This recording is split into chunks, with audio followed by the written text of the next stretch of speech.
Saya Muhammad Iksan, Dewan Pembina Perguruan Pencaksilat Cempaka Putih Provinsi Jawa Timur, mengucapkan selamat Hari Ulang Tahun Kemerdekaan Republik Indonesia yang ke-76.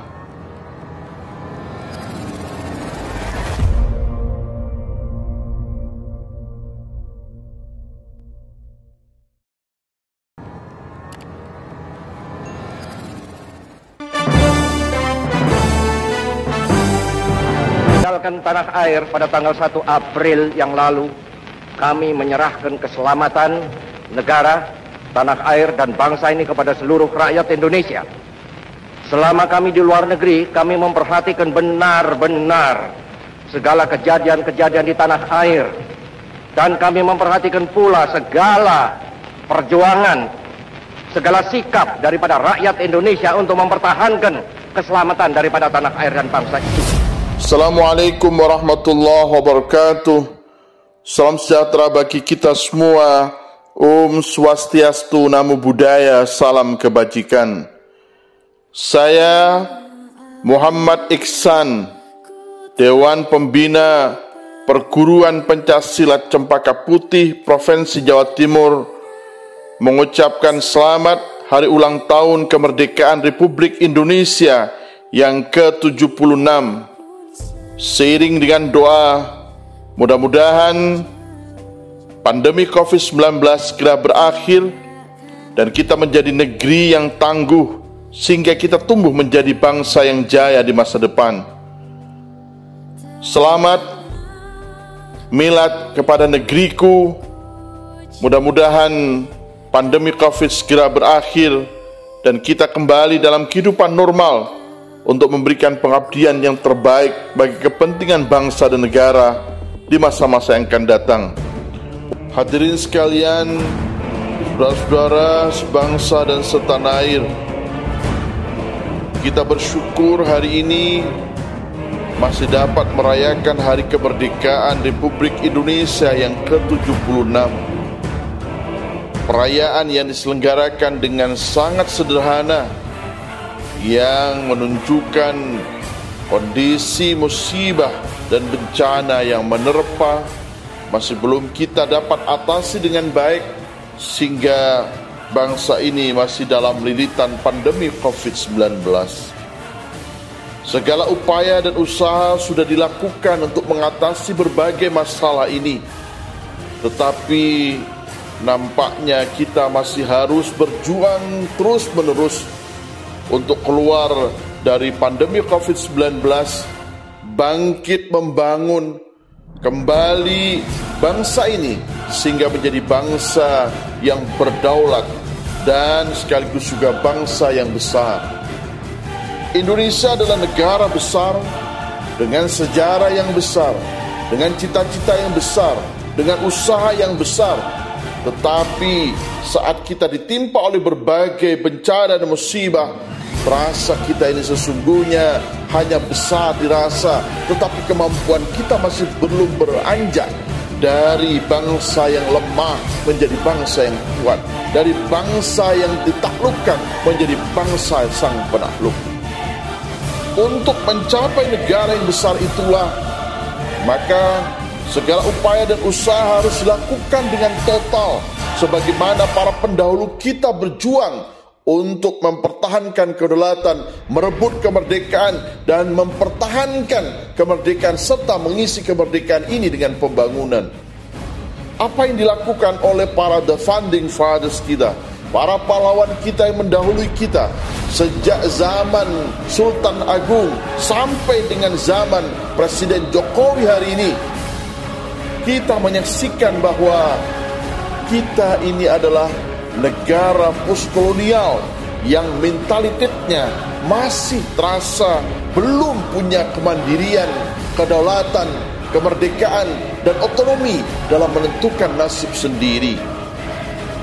Dalam perbincangan kecil saya dengan Kiai Saifuddin Halim, seorang tokoh dari Jawa Timur yang mengasuh pondok pesantren Amanatul Ummah di Semelowaru, Surabaya, dan sekaligus juga Pacet, Mojokerto, saya menimba pelajaran berharga betapa sesungguhnya kemerdekaan kita ini masih harus digugat.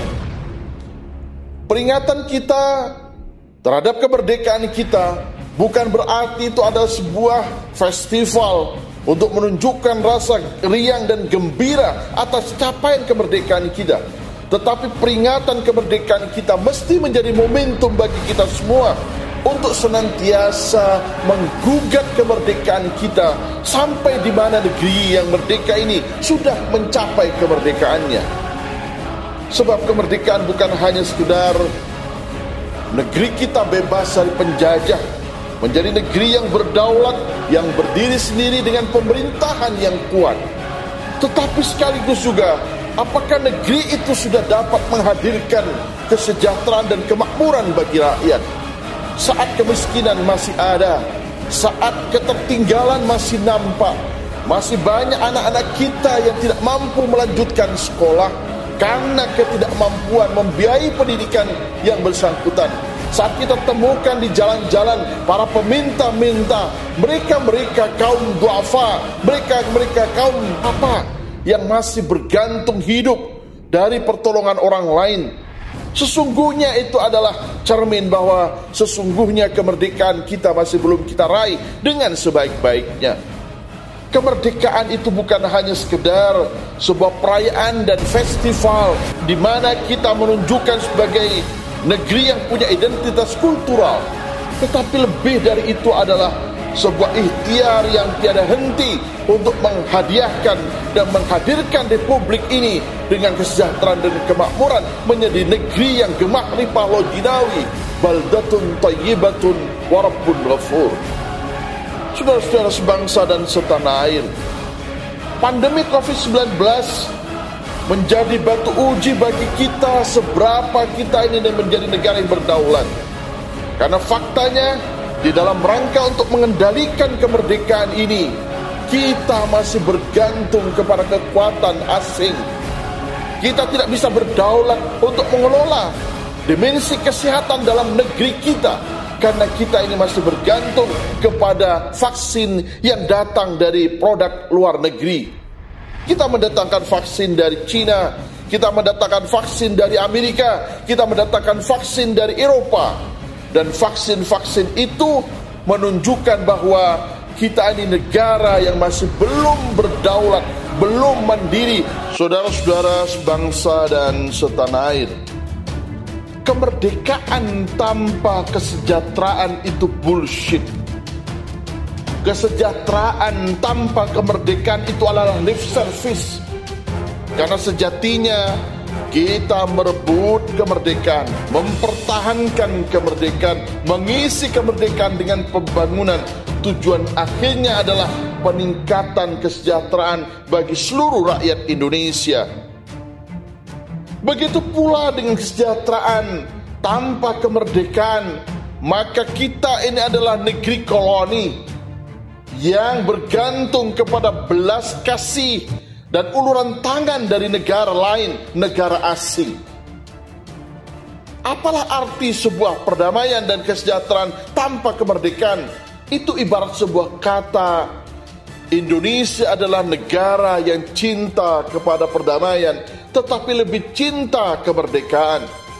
Saat kemerdekaan kita dirampas, kebebasan kita dikungkung, kemudian kedaulatan kita diinjak-injak oleh negara lain, maka sesungguhnya bangkit di dalam diri kita adalah jiwa perlawanan untuk melawan kolonialisme dan imperialisme. Saudara, kolonialisme dan imperialisme memang seakan sudah terhapus dari muka bumi, tetapi sepanjang masih ada kehidupan di muka bumi ini, maka imperialisme dan kolonialisme itu berwujud dalam bentuk yang baru yang kita kenal dengan neokolonialisme, yaitu sebuah relasi hubungan antara negara berkembang dengan negara maju yang tidak adil, antara negara ketiga dengan negara industri yang penuh dengan ketimpangan. Saat pola hubungan antar negara diwarnai dengan ketidakadilan, di mana negara besar mengeksploitasi negara yang kecil, di mana negara maju itu mendikte negara yang sedang berkembang, di mana negara yang memiliki teknologi tertinggi itu kemudian memperkosa negara-negara lain. Itu pada hakikatnya adalah neokolonialisme, yang itu sama halnya dengan saat negara-negara di Eropa menguasai seluruh kawasan, baik itu di Afrika maupun juga yang ada di Asia.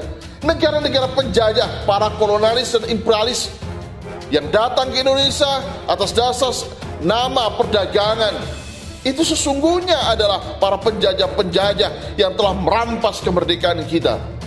Saudara, kita ini negara yang besar, negara yang punya keinginan besar, punya cita-cita besar, ingin mewujudkan negara imperial seperti yang terjadi pada kerajaan Sriwijaya dan Mojopahit di masa lalu. Itulah cita-cita dari negeri kita, agar kita ini menjadi negeri yang berdaulat, negeri yang maju lahir dan batin untuk mencapai kejayaan Indonesia, Indonesia Raya. Wallahu muwaffiq ila aqwamit thoriq. Wassalamualaikum warahmatullahi wabarakatuh. Proklamasi kami, bangsa Indonesia, dengan ini menyatakan kemerdekaan Indonesia. Hal-hal yang mengenai pemindahan kekuasaan dan lain-lain diselenggarakan dengan cara saksama.